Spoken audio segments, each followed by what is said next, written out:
Chapitre 93, lu par Ami Beriouni.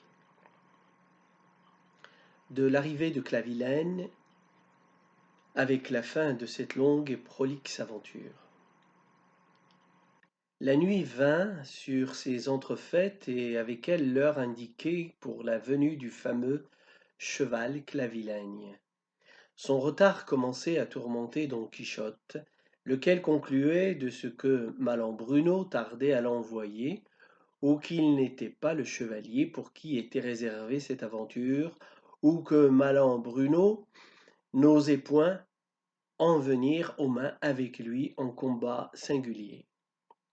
Mais voilà que tout à coup apparaissaient dans le jardin 4 sauvages habillés de feuilles de lierre et portant sur leurs épaules un grand cheval de bois.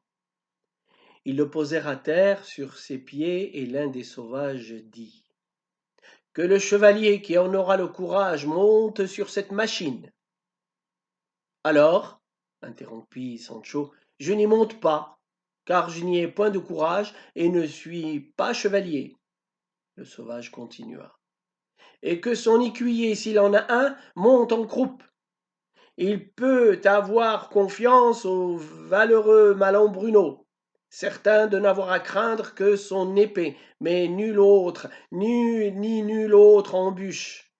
Il n'y a qu'à tourner cette cheville que le cheval a sur le cou, et il emportera le chevalier et l'écuyer par les airs au lieu où les attend Malambruno.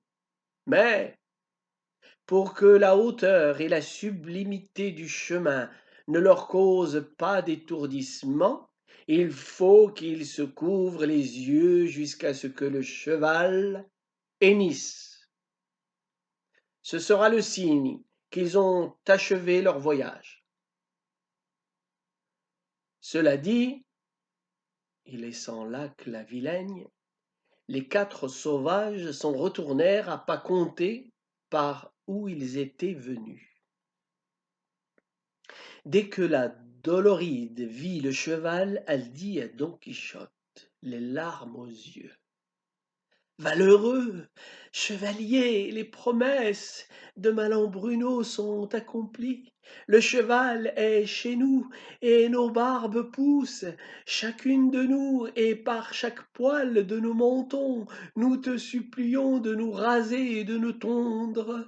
Puisque cela ne tient plus qu'à ce que tu montes sur cette bête avec ton écuyer, et à ce que vous donniez tous deux un heureux début à votre voyage de nouvelle espèce.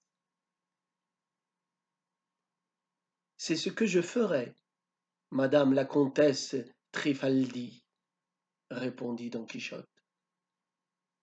De bien bon cœur et de bien bonne volonté, sans prendre un coussin et sans chausser d'éperons, pour ne pas perdre un moment, tant j'ai grande envie de vous voir, madame, ainsi que toutes ces duègnes tondues et rasées. Et moi, c'est ce que je ne ferai pas, dit Sancho, ni de bonne ni de mauvaise volonté. Si cette tonsure ne peut se faire sans que je monte en croupe, monseigneur, pour bien chercher un autre écuyer qui l'accompagne, et ces dames un autre moyen de se polir le menton, car je ne suis pas un sorcier pour prendre plaisir à courir les airs. Et que diraient mes insulaires en apprenant que leur gouverneur est à se promener parmi les vents? D'ailleurs, puisqu'il y a 3000 et tant de lieues d'ici à Candaya, si le cheval se fatigue ou si le géant se fâche, nous mettrons à revenir une demi-douzaine d'années, et alors il n'y aura plus d'îles ni d'îlots dans le monde qui me reconnaissent. Et puisqu'on dit d'habitude que c'est dans le retard qu'est le péril, et que si l'on te donne la génisse, mets-lui la corde au cou, j'en demande pardon aux barbes de ces dames, mais Saint-Pierre est fort bien à Rome.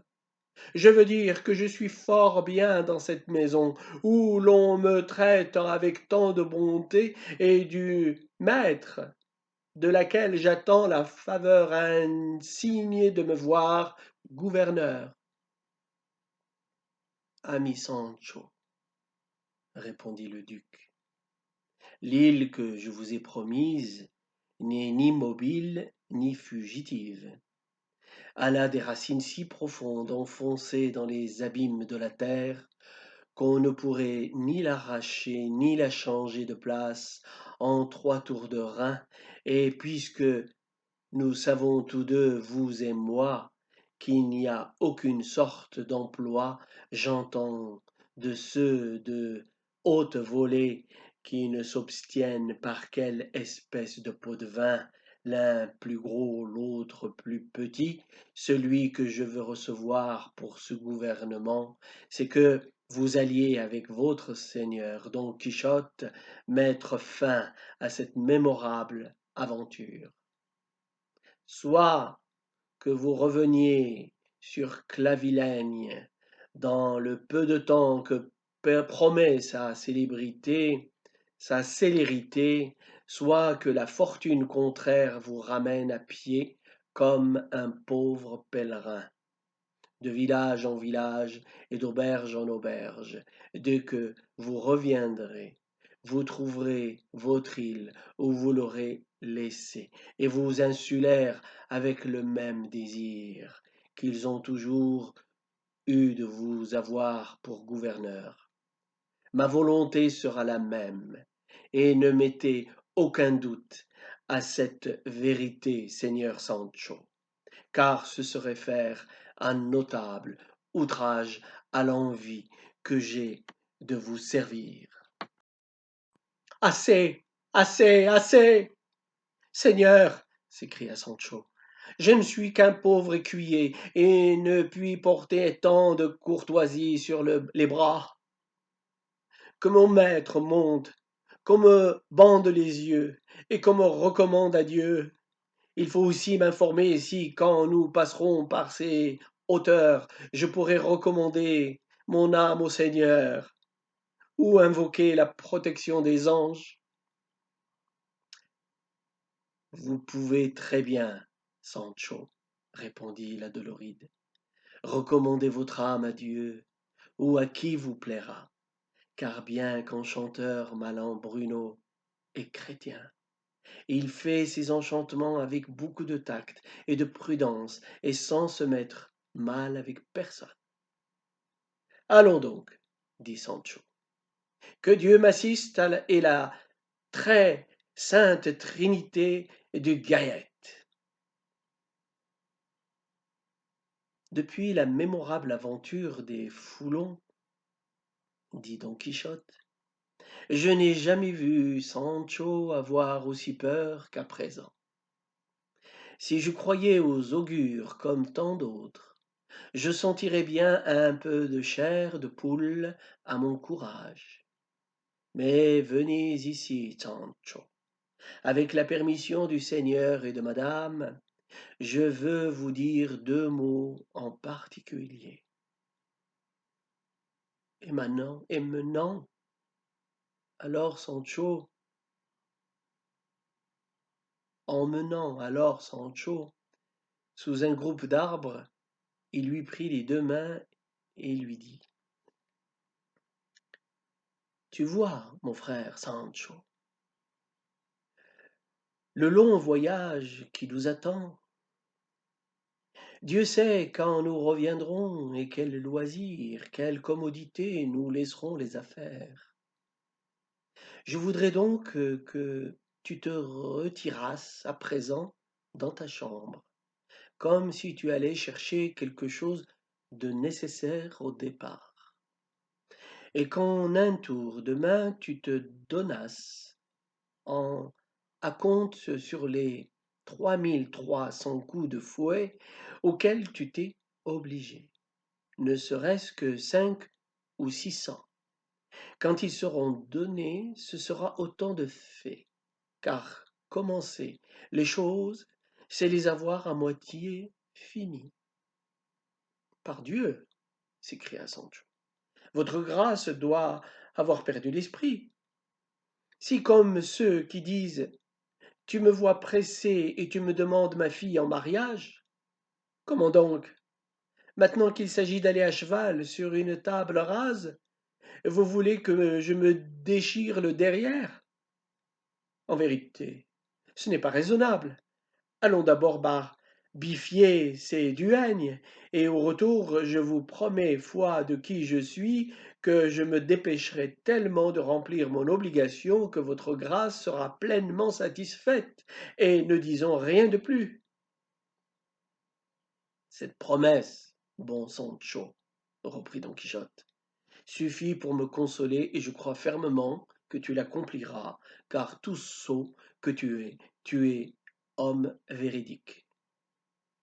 Je ne suis pas vert, mais brun, dit Sancho, et quand même je serai bariolé, je tiendrai ma parole. Après cela, ils revinrent pour monter sur Clavilègne, et au moment d'y mettre le pied, Don Quichotte dit à Sancho: Allons, Sancho, bandez-vous les yeux, car celui qui nous envoie chercher de si lointains climats n'est pas capable de nous tromper. Quelle gloire pourrait-il gagner à tromper des gens qui se fient à lui? Mais quand même, tout arriverait au rebours de ce que j'imagine. Aucune malice ne pourra, du moins, obscurcir la gloire d'avoir entrepris cette promesse, cette prouesse. Allons, Seigneur, dit Sancho. Les barbes et les larmes de ces dames, je les ai clouées dans le cœur, et je ne mangerai pas morceau qui me profite avant que j'aie vu leur menton dans son premier poli.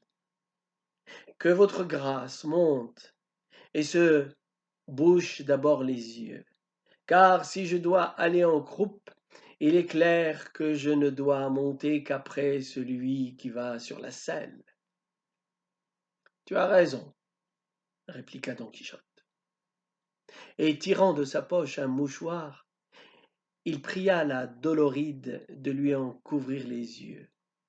Quand ce fut fait, il ôta son bandeau et dit: Je me souviens, si j'ai bonne mémoire, d'avoir lu dans Virgile l'histoire du Palladium de Troie. Ce fut un cheval de bois que les Grecs présentèrent à la déesse Pallas, et qui avait le vent plein de chevaliers armés par lesquels la ruine de Troie fut consommée. Il serait donc bon de voir d'abord ce que Clavilègne porte dans ses entrailles. C'est inutile, s'écria la Doloride. Je m'en rends conscient, et je sais que Malambruno n'est capable ni d'une trahison, ni d'un méchant tour. Que votre grâce, Seigneur Don Quichotte, monte sans aucune crainte, et le mal qui arrivera, je le prends à mon compte.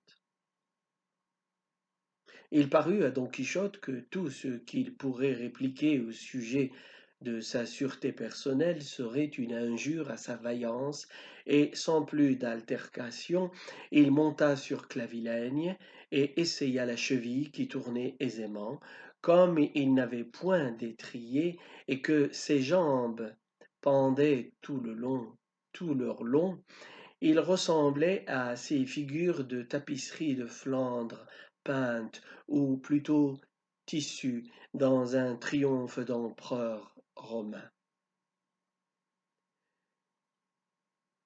De mauvais gré, et en se faisant tirer l'oreille, Sancho vint monter à son tour.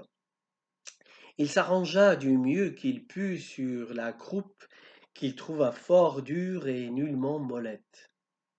Alors il demanda au duc de lui prêter, s'il était possible, quelques coussins ou quelques oreillers, fût-ce de l'estrade de madame la duchesse ou du lit d'un page, car la croupe de ce cheval lui semblait plutôt de marbre que de bois. Mais la Trifaldi fit observer que Clavilègne ne souffrait sur son dos aucune espèce de harnais ni d'ornement, que ce qu'il y avait à faire, c'était que Sancho s'assit à la manière des femmes, et qu'ainsi il sentirait moins la dureté de la monture. C'est ce que fit Sancho, et disant adieu, il se laissa bander les yeux. Mais quand il les eut bandés, il les découvrit encore, et jetant des regards tendres et suppliants sur tous ceux qui se trouvaient dans le jardin, et il les conjura, les larmes aux yeux, de l'aider en ce moment critique, avec force, Pater Noster et Force Ave Maria, afin que Dieu leur envoyât aussi des gens pour leur en dire quand ils se trouveraient en semblable passe. Larron, s'écria Don Quichotte, es-tu par hasard attaché à la potence? Es-tu au dernier jour de ta vie pour user de telles supplications? N'es-tu point lâche et dénaturée créature assis au même endroit qu'occupa la jolie Magalone, et dont elle descendit non dans la sépulture, mais sur le trône de France, si les histoires ne mentent pas? Et moi, qui vais à tes côtés, ne puis-je pas me mettre au niveau du valeureux Pierre, qui éteignit l'endroit même que j'étreins à présent? Bande-toi, bande-toi les yeux, animal sans cœur, et que la peur qui te travaille ne te sorte plus par la bouche, au moins en ma présence. Eh bien, comme bouche donc, répondit Sancho, puisque, mais puisqu'on ne veut pas que je me recommande à Dieu, ni que je lui sois recommandé, est-il étonnant que j'aie peur qu'il n'y ait pas ici quelques légions de diables qui nous emportent à Peralvillo?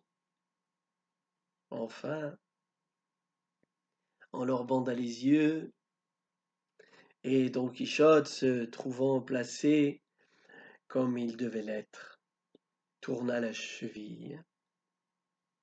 À peine y eut-il porté la main que toutes les duègnes et le reste des assistants élevèrent la voix pour lui crier tous ensemble: Dieu te conduise, valeureux chevalier, Dieu t'assiste, écuyer intrépide.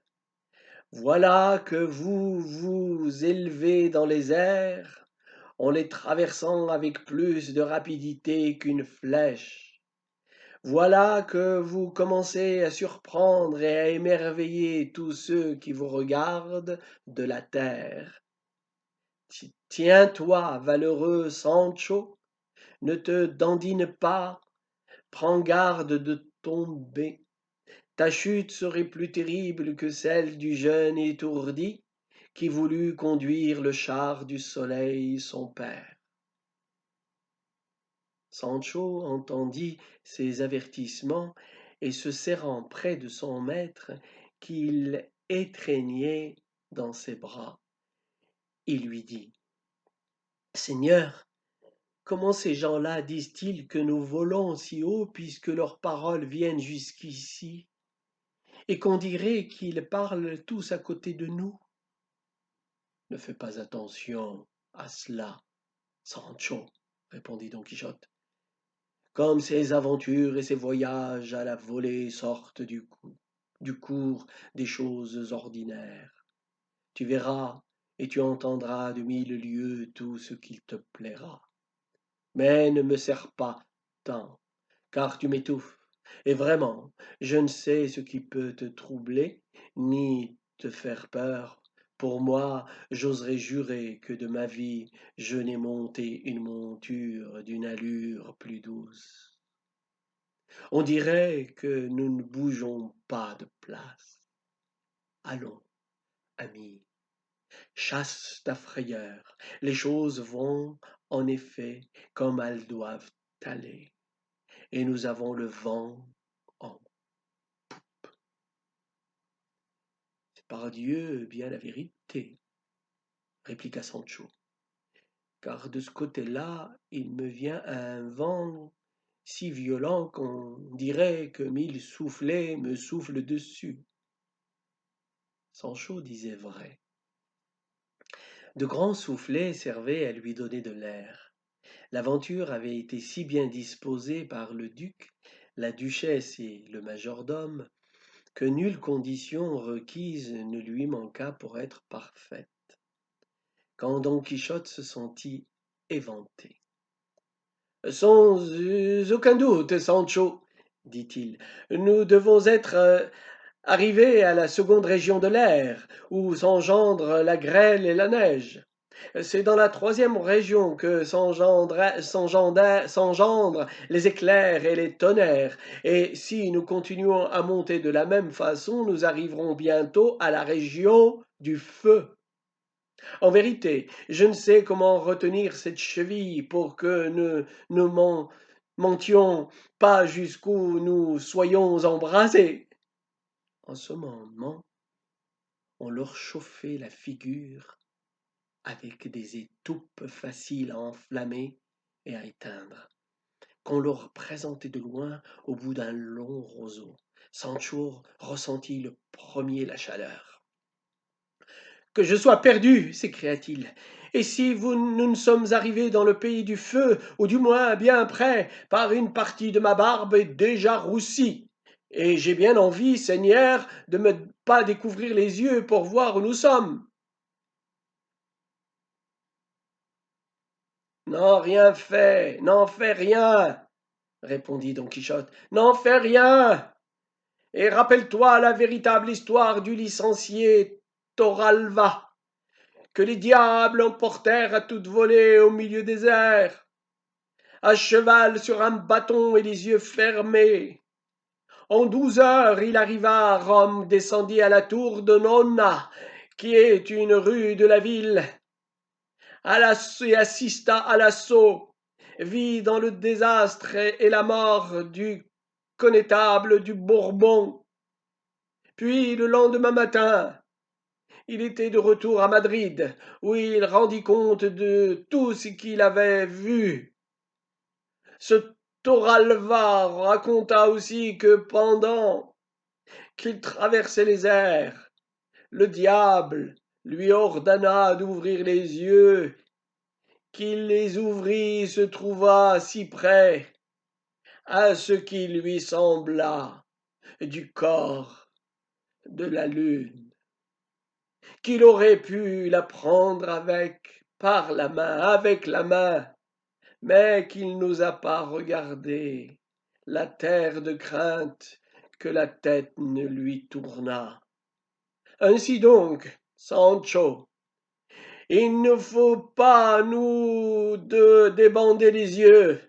Celui qui a pris l'engagement de nous conduire rendra compte de nous et peut-être faisons-nous ses pointes en l'air pour nous laisser tomber tout d'un coup sur le royaume de Candaya, comme fait le faucon de chasse sur le héron afin de le prendre de haut, quelque effort que celui-ci fasse pour s'élever. Bien qu'en apparence il n'y ait pas une demi-heure que nous ayons quitté le jardin, crois-moi, nous devons avoir fait un fameux morceau de chemin. Je ne sais ce qu'il en est, répondit Sancho. Tout ce que je peux dire, c'est que si Madame Madeleine ou Magalone s'est contentée de cette croupe, elle ne devait pas avoir la peau bien douillette. Toute cette conversation des deux braves, le duc, la duchesse et les gens du jardin, n'en perdaient pas un mot, et s'en divertissaient prodigieusement. Enfin, pour donner une digne issue à cette aventure étrange et bien fabriquée, on mit le feu avec des étoupes à la queue de clavilègne, et à l'instant, comme le cheval était plein de fusées et de pétards, il sauta en l'air avec un bruit épouvantable, jetant sur l'herbe Don Quichotte et Sancho, tous deux à demi roussis. Un peu auparavant, l'escadron barbu des duègnes avait disparu du jardin avec la Trifaldi et toute sa suite, et les gens demeurés au jardin restèrent comme évanouis, étendus par terre. Don Quichotte et Sancho se relevèrent un peu maltraités, et regardant de toutes parts, ils furent stupéfaits de se voir dans le même jardin d'où ils étaient partis, et d'y trouver tant de gens étendus à terre sans mouvement. Mais leur surprise s'accrut encore quand, à un bout du jardin, ils aperçurent une lance fichée dans le sol, d'où pendait à deux cordons de soie verte un parchemin uni et blanc, sur lequel était écrit en grosses lettres d'or: L'insigne chevalier Don Quichotte de la Manche a terminé et mis fin à l'aventure de la comtesse Trifaldi, autrement dite la duègne Doloride et compagnie, pour l'avoir seulement entreprise. Malan Bruno se donne pour pleinement content et satisfait. Les mentons des duègnes sont rasés et ras. Le roi Don Clavijo et la reine Antono Mazzi sont revenus à leur ancien état. Aussitôt que ce sera accompli, l'écuyère, flagellation, la blanche colombe se verra hors des griffes pestiférées des vautours qui la persécutent et dans les bras de son tourtereau chéri. Ainsi l'ordonne le sage Merlin, proto-enchanteur des enchanteurs. Aussitôt que Don Quichotte eut déchiffré les lettres du parchemin, il comprit clairement qu'il s'agissait du désenchantement de Dulcinée. Rendant grâce au ciel de ce qu'il eut, à si peu de risque, accompli un si grand exploit. À si peu de risque, accompli un si grand exploit, et rendu leur ancien poli au visage des vénérables duègnes qui avaient disparu, il s'approcha de l'endroit où le duc et la duchesse étaient encore, frappé d'engourdissement. Secouant alors le duc par la main, il lui dit: Allons, bon seigneur, bon courage, tout n'est rien, l'aventure est finie, sans danger de l'âme ni du corps, comme le prouvent clairement les criteaux que voilà. Peu à peu, et comme un homme qui sort d'un pensant sommeil, d'un peu à peu, et comme un homme qui sort d'un pesant sommeil, le duc revint à lui. La duchesse fit de même, ainsi que tous ceux qui étaient étendus dans le jardin, donnant de telles marques de surprise et d'admiration qu'on aurait fort bien pu croire qu'il leur était arrivé réellement et tout de bon ce qu'ils savaient si bien feindre pour rire. Le duc lut l'écriteau, les yeux à demi fermés, puis, les bras ouverts, il alla embrasser Don Quichotte en lui disant qu'il était le meilleur chevalier qu'aucun siècle eût jamais vu. Sancho cherchait des yeux la Doloride pour voir quelle figure elle avait sans barbe, et si elle était aussi belle, avec le menton dégarni, que le promettait sa bonne mine. Mais on lui dit qu'au moment où Clavilègne descendit en brûlant du haut des airs et tomba par terre en éclats, tous les escadrons des duègnes avaient disparu avec la Trifaldi, et qu'elles étaient rasées et sans une racine de poil. La duchesse demanda à Sancho comment il s'était trouvé d'un si long voyage et ce qui lui était arrivé. Sancho répondit: Moi, madame, j'ai senti que nous volions suivant ce que disait mon maître, dans la région du feu, et j'ai voulu me découvrir les yeux un petit brin, mais mon maître, à qui je demandais permission de me déboucher, ne voulut pas y consentir. Alors moi, qui ai je ne sais quel grain de curiosité et quelle démangeaison de connaître ce qu'on veut m'empêcher de savoir, tout bonnement et sans que personne le vît, j'écartai un tantinet à côté du nez le mouchoir qui me couvrait les yeux. Par là, je regardai du côté de la terre, et il me sembla qu'elle n'était pas plus grosse tout entière qu'un grain de moutarde, et que les hommes qui marchaient dessus ne l'étaient guère plus que des noisettes. Jugez par là combien nous devions être hauts dans ce moment. Mais, ami Sancho, interrompit la duchesse, prenez garde à ce que vous dites. À ce qu'il paraît, vous n'avez pas vu la terre, mais les hommes qui marchaient dessus. Car si la terre vous parut comme un grain de moutarde, et chaque homme comme une noisette, il est clair qu'un seul homme aurait couvert toute la terre. C'est vrai, répondit Sancho, mais avec tout cela, je l'ai aperçue avec un petit coin, et je l'ai vue tout entière.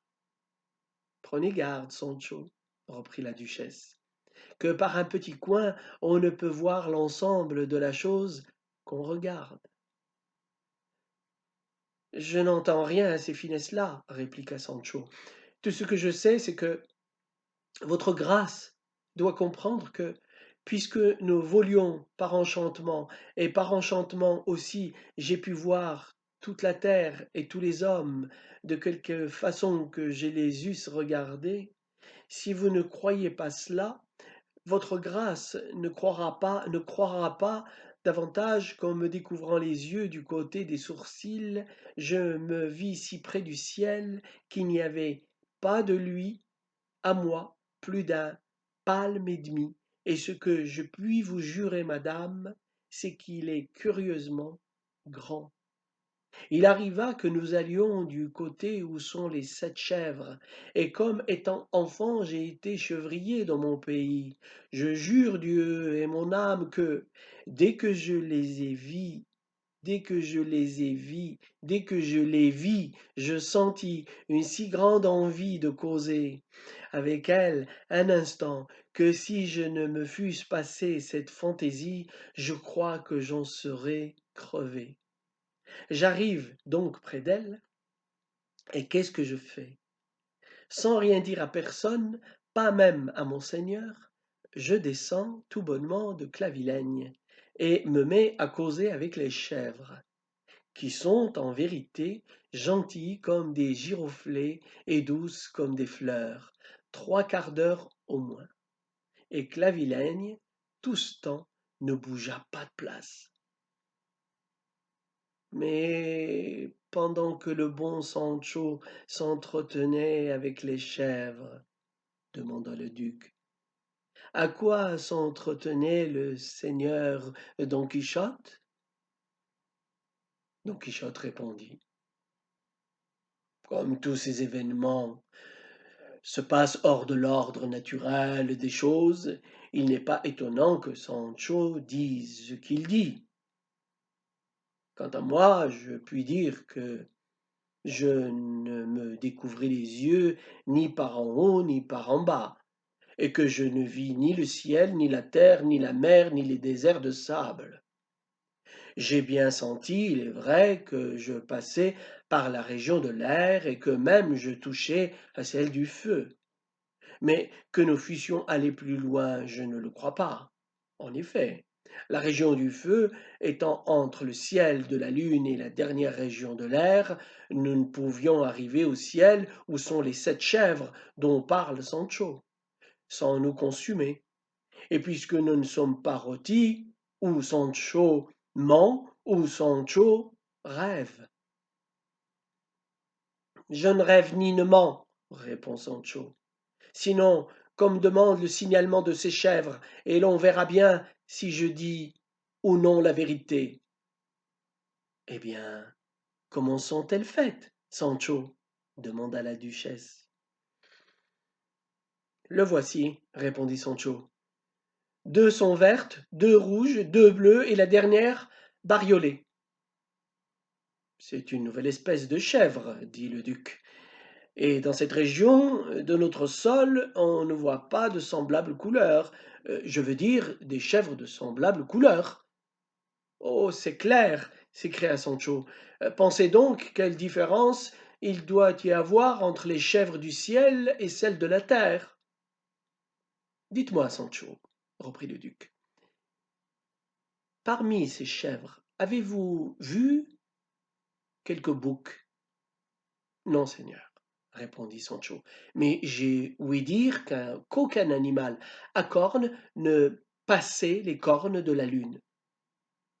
Le duc et la duchesse ne voulurent pas en demander plus long à Sancho sur son voyage, car il leur parut en train de se promener à travers les 7 cieux et de leur donner des nouvelles de tout ce qui s'y passait sans avoir bougé du jardin.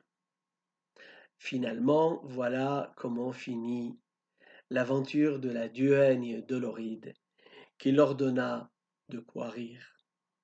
Non seulement le temps qu'elle dura, mais celui de toute leur vie, et à Sancho de quoi compter, eût-il vécu des siècles.